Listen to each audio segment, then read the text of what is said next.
প্রিয় দর্শক, আমি ইব্রাহিম চৌধুরী খোকন বাগা ইব্রাহিম টক থেকে আপনাদের শুভেচ্ছা এবং ভালোবাসা জানাচ্ছি। আজকে 25 ডিসেম্বর, যে মুহূর্তে এই ভিডিওটি রেকর্ড করছি, সেই মুহূর্তে বাংলাদেশের রাজনৈতিক ঘটনা নিয়ে সারা বিশ্বই উত্তাল। সংবাদপত্র যদি আমরা দেখি, তাহলে সংবাদপত্র জুড়েই বাংলাদেশের বর্তমান সময়ের নায়ক, রাজনৈতিক তারকা তারেক রহমানের বিরচিত যে প্রত্যাবর্তন ঘটেছে বাংলাদেশে, তা নিয়ে খবর। এবং বাংলাদেশের একজন নাগরিক হিসাবে, বাংলাদেশের একজন সংবাদকর্মী হিসাবে, বাংলাদেশের একজন রাজনৈতিক কর্মী হিসাবে আমরা দূর থেকে দেখছিলাম। আমরা জানি 2008 সালে যখন তারেক জিয়াকে দেশের বাইরে পাঠিয়ে দেওয়া হয় অথবা চলে যান, খুবই নাজুক রাজনৈতিক পরিস্থিতি তিনি ওখানে চলে গেলেন। এই 1.5 দশকের বেশি সময়ে তার রাজনৈতিক অবস্থান ওখানে ছিল। তার এই অবস্থান সমালোচিত হয়েছে, তার এই অবস্থান তিনি দলকে ধরে রেখেছেন, দলের নেতৃত্ব ধরে রেখেছেন, এবং তারপরে আজকে বাংলাদেশে তার যে প্রত্যাবর্তন ঘটেছে, এটা আমাদের রাজনৈতিক ইতিহাসের একটা মাইলস্টোন। আমরা প্রত্যাবর্তন দেখেছি, বাংলাদেশে বড় বড় জনসভা দেখেছি, এসব দেখেই বড় হয়েছি। 7ই মার্চের জনসভা থেকে যুদ্ধ পরে বঙ্গবন্ধুর প্রত্যাবর্তন, কাদের সিদ্দিকী যখন ভারত থেকে দেশে ফিরেন,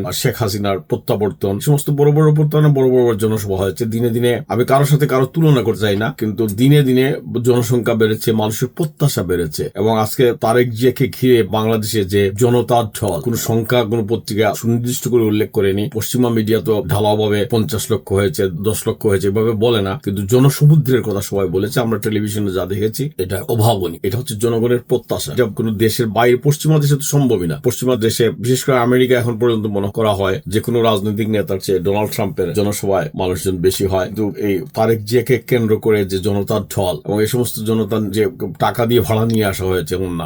অতীতে অনেক জনসভা হয়েছে, আমরা দেখেছি যে মানুষকে বিভিন্নভাবে জনসভায় নিতে হয়, কারখানা বন্ধ করে নিতে হয়। এই মানুষের স্বতঃস্ফূর্ত যে আগমন, এটা অভাবনীয়। এটা অর্থ আছে, একটা রাজনৈতিক তাৎপর্য আছে মানুষের। বাংলাদেশকে নিয়ে যারা দেশের আছেন, দেশের বাইরে আছেন, মানুষের প্রত্যাশা, মানুষের উৎকণ্ঠা এখন যে কোন পর্যায়ে, এবং একজন মানুষের কাছে, একজন নেতৃত্বের কাছে মানুষ আশ্রয়, তারই এটা অনেক মানুষ আমি জানি বিদেশ থেকে, শুধু আমেরিকা থেকে, কানাডা থেকে অনেক মানুষ, আমার পরিচিত অন্তত 2 ডজন মানুষ, তারা দেশে চলে গেছেন ব্যবসা বাণিজ্য রেখে। এবং এরা কোনদিন ক্ষমতার অংশীদারি না। তারা এমনকি প্রবাস থেকে যারা বিদেশে গেছেন, আমরা জানি প্রবাসের অনেক লোকজন প্রভাবশালী, তারা দেশে নির্বাচন করতে চান, এরা রাজনৈতিক সম্পর্ক রাখেন, রাজনীতির জন্য তারা বিনিয়োগ করেন। কিন্তু আমার জানা মতে যারা তারেক জিয়ার এই দেশে স্বদেশ প্রত্যাবর্তনের জন্য ঢাকায় তিনি নামবেন, এই ঐতিহাসিক মুহূর্ত নিজের সাক্ষী থেকে, উপস্থিত থেকে, ইতিহাসের অংশ হওয়ার জন্য আমেরিকার বিভিন্ন শহর বা কানাডার থেকে আমার পরিচিত যারা গেছেন, তারা কেউই কোনোদিন কোন রাজনৈতিক ক্ষমতার অংশগ্রহণ হবেন এমন সম্ভাবনা নাই। এবং এদের পরিবারও কোনোদিন আদৌ বাংলাদেশে যাবে কিনা, হয়তো তার মরা লাশটাও কোনোদিন যাবে না। কিন্তু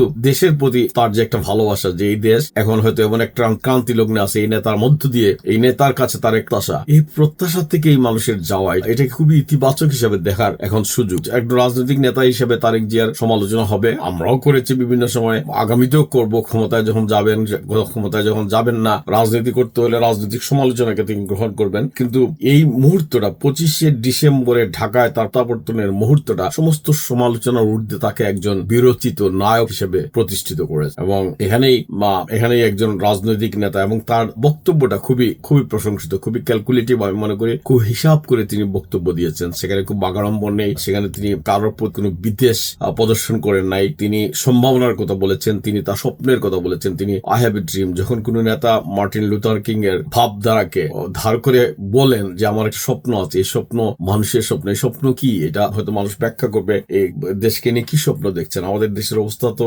নানানভাবে খারাপই, আমরা কোনো রাজনৈতিক স্থিরতা নাই, আমাদের কাছে কোনো স্পষ্ট আগামী নাই। এই অবস্থায় এই তারেক জিয়ার মধ্য দিয়ে মানুষ হয়তো একটা নিশ্চিত ভবিষ্যৎ বা একটা নিশ্চিত রাজনৈতিক আগামী দেখার চেষ্টা করছে। এটাকে এইভাবেই দেখা যাচ্ছে। এবং সমস্ত বিশ্ব মিডিয়া যদি আমরা দেখি, এর সমস্ত পশ্চিমা মিডিয়া তারেক জিয়ার এই আগমনকে খুবই ইতিবাচক ভাবে তুলে ধরেছে। আমরা যদি একটু খেয়াল রাখি যে তারেক জিয়া যখন ফিরে যান চিকিৎসার জন্য, তখন পশ্চিমা মিডিয়া বিএনপি বা তারেক জিয়ার খুব অনুকূলে ছিল না। তো রাজনীতিতে বা যে কোনো সময় অনেকেই পতিত হলে আবার পুনর্বাসিত হতে পারেন না, আবার উঠে দাঁড়ানো খুবই সমস্যা হয়ে যায়। কিন্তু আমি মনে করি তারেক জিয়ার এই উত্থান এবং তার যে ঘুরে দাঁড়ানো, এটা একটা বড় ঘটনা। এটা রাজনীতিতে সবসময় ঘটে না, এটা যখন ঘটেছে এটার পরিণতিও ভালো হবে এমন প্রত্যাশা থেকে আমরা যদি আলাপ করি। আমরা যদি আন্তর্জাতিক মিডিয়াগুলো দেখি, Reuters, BBC, Al Jazeera, AFP, অনেকের বড় বড় প্রতিবেদনে তাকে বাংলাদেশের ভবিষ্যৎ প্রধানমন্ত্রী হিসেবে চিত্রায়িত করা হয়েছে। তার এই প্রত্যাবর্তনের মধ্য দিয়ে ফেব্রুয়ারিতে যে জাতীয় নির্বাচন, সেই নির্বাচনে একটা রাজনৈতিক দৃশ্যপটের বদল ইতিবাচক হবে, এই ধরনের কথা বলা হয়েছে। এবং বিএনপি রাজনীতিতে একটি নতুন স্পন্দন সৃষ্টি করতে পেরেছে। আমরা যদি লক্ষ্য করি যে তার আইনি রাজনৈতিক পরিস্থিতিতে ফেলা হয়েছিল, তাকে আইনি আইনের ঘেরা করে ফেলা হচ্ছে, এগুলোর থেকে একটা পরিবর্তন সম্ভব হয়েছে। 2008 সালের পরে তিনি দীর্ঘ নির্বাসনে থাকলেও সাম্প্রতিক সময়ে তার বেশিরভাগ মামলাগুলো একটা সুরাহা করা হয়েছে। এটি একটা বড় রাজনৈতিক মোড় এবং আন্তর্জাতিক বিশ্লেষকরা এভাবে বলছে যে আন্তর্জাতিক প্রতিবেদনগুলোকে তারেকের এই আগমনকে অনেকটা বেশ গুরুত্ব দেওয়া হয়েছে। ঢাকায় হযরত শাহজালাল আন্তর্জাতিক বিমানবন্দরে নামার পর তিনি যে খালি পায়ে জন্ম মাটির হাতি নিয়েছেন, এটা দেশের বাইরে থেকে সমস্ত বাংলাদেশিকে টাচ করেছে। এটা বাংলাদেশের মাটির প্রতি প্রবাসীদের যে টান থাকে তার এটা, এবং এটা তারেক যে একজন রাজনৈতিক নেতা হিসেবে এটা রাজনৈতিক প্রদর্শনী, কিন্তু তার একজন রাজনৈতিক হিসেবে তার বিষয়টা আন্তর্জাতিক মিডিয়াতে বেশ ভালো করে প্রচার পেয়েছে যে তিনি নেমেই বাংলার মাটির হাতে নিয়েছেন। এটা রাজনৈতিক ইতিহাসে একটা নতুন সূচনা এবং এটা একটা প্রতীকী জিনিস। আন্তর্জাতিক সংবাদ মাধ্যমে তারেককে শুধু নেতারূপে নয়, ফুটমুখী রাজনীতির শক্তিশালী প্রার্থী হিসেবেও দেখা গেছে। বাংলাদেশে আমরা খোলাখুলি বললেই যে গত 24শে জুলাইয়ের পরে নানানভাবে আন্তর্জাতিক মিডিয়া বাংলাদেশ আবার রক্ষণশীলদের হাত চলে যাচ্ছে, বাংলাদেশ আবার জামাত এবং মৌলবাদীদের করায়ত্তে চলে যাচ্ছে, এই ধরনের ইঙ্গিত দিয়ে বহু সংবাদ হয়েছে। কিন্তু তারেক জিয়ার আগমনের মধ্য দিয়ে বাংলাদেশ মানুষের স্বতঃস্ফূর্ত স্পন্দনের মধ্য দিয়ে ওই নেরেটিভটা কিছুটা হলে ম্লান হয়ে পড়েছে এবং আমি মনে করি এটা বাংলাদেশের রাজনীতির জন্য একটা ইতিবাচক দিক। পশ্চিমারা অন্তত তাই মনে করতেছে। এখন তারেক জিয়ার আগমন কঠোর নিরাপত্তার মধ্য দিয়ে হয়েছে এবং তার দেশের আগমনটা সহজ ছিল না, এটা আমরা জানি। তিনি রাজধানীর বিমানবন্দর থেকে মঞ্চ থেকে হাসপাতাল পর্যন্ত তার যে চলাচল, এখানে নিশ্চিত নিরাপত্তা ব্যবস্থা ছিল। এই নিরাপত্তা ব্যবস্থার মধ্য দিয়ে তারেক জিয়া বাংলাদেশে এসেছেন। তার 1.5 দশকের বিচ্ছিন্নতা দেশের সাথে তিনি এটা পূরণ করবেন আগামীতে এবং বাংলাদেশকে দ্রুত একটি রাজনীতির বা গণতান্ত্রিক যাত্রাপথে লাইনচ্যুত দেশকে আবার লাইনে ওঠানোতে ভূমিকা রাখবেন এবং তিনি তার যে সেই ক্যাপাসিটিতে মানুষ যে ক্যাপাসিটি তাকে দেবে, মানুষের গণরায় নিয়ে তিনি আবার নেতৃত্ব দিয়ে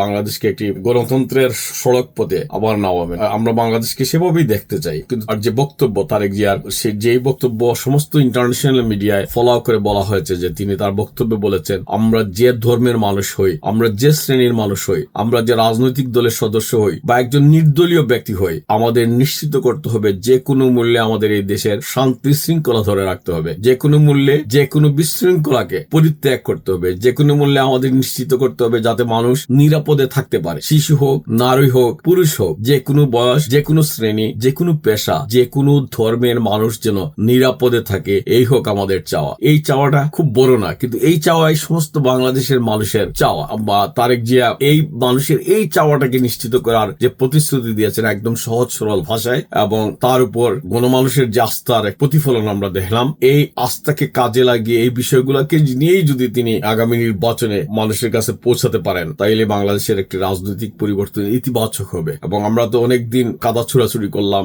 অনেকদিন মঞ্চে দাঁড়িয়ে আমরা অন্যদের বিপক্ষে বিষোদ্গার করলাম, অনেকেই আবার 71-এর স্বাধীন বাংলাদেশের নেরেটিভটা বদলে দিয়ে আবার নতুন করে এক বাংলাদেশ, সেটা তো হয় নাই, সেটা হবেও না। কিন্তু আমি মনে করি রাজনৈতিক ভাবে 24-এর পরিবর্তনে যে ধারাবাহিক সংগ্রাম লোকজন করেছে, এই সংগ্রামে যে সমস্ত মানুষের আত্মাহুতি দেওয়া হয়েছে, এই আত্মাহুতির মধ্য দিয়ে রাজনীতিতে ইতিবাচক পরিবর্তন কতটা হয়েছে বা হবে, এটা প্রত্যেকে যারা আন্দোলন সংগ্রামে ছিলেন তারা সেভাবে আলোচনা করবেন, সেভাবে মেজার করবেন নিজেদের লাভ ক্ষতি। কিন্তু তারেক জিয়ার আগমনের মধ্য দিয়ে বাংলাদেশই জয়লাভ করবে এবং বাংলাদেশের সাধারণ মানুষ জয়লাভ করবে, এটা আমরা মনে করতে পারি। এবং আমি মনে করি আমাদের জীবদ্দশায় এটা একটা বড় রাজনৈতিক ঘটনা, যে ঘটনার মধ্য দিয়ে আমরা দেখলাম একজন নেতার পুনর্জাগরণ। এই পুনর্জাগরণের মধ্য দিয়ে তিনি যে বাংলাদেশের সাধারণ মানুষের প্রতি যে নিশ্চয়তা দিয়েছেন, সাধারণ মানুষের আকুতির যে একটা প্রতীক হিসেবে পরিণত হয়েছেন, এই আকুতিটাকে যতদিন ধরে রাখতে পারবেন, এই আকুতিটা যতটা পরিপূর্ণ করতে পারবেন, ততটাই বাংলাদেশ লাভবান হবে। আমরা খেয়াল রাখবো, আমরা আমাদের প্রত্যাশা রাখবো, আমাদের প্রত্যাশার কত কাছাকাছি একজন